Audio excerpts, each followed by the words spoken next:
Jo crec que la noia de la veu del meu GPS està enamorada de mi. Perquè sempre em porta un descampat. I els gossos...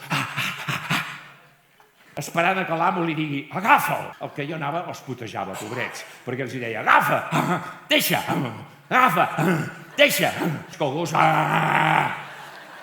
Quan viatgem en cotxe amb la meva dona, som un equip. A mi m'encanta conduir i a ella dirigir la conducció. Coneixeu, Aquest trosset de semàforo que entra una miqueta dintre de la quadrícula, consideres que és semàforo? No, perquè el gilipolles que va pintar això va dir mira, que es fotin. Si vols entrar en el món de la meditació, el millor que pots fer primer és fer una neteja de l'aura. Dic, molt bé, qui és la Laura?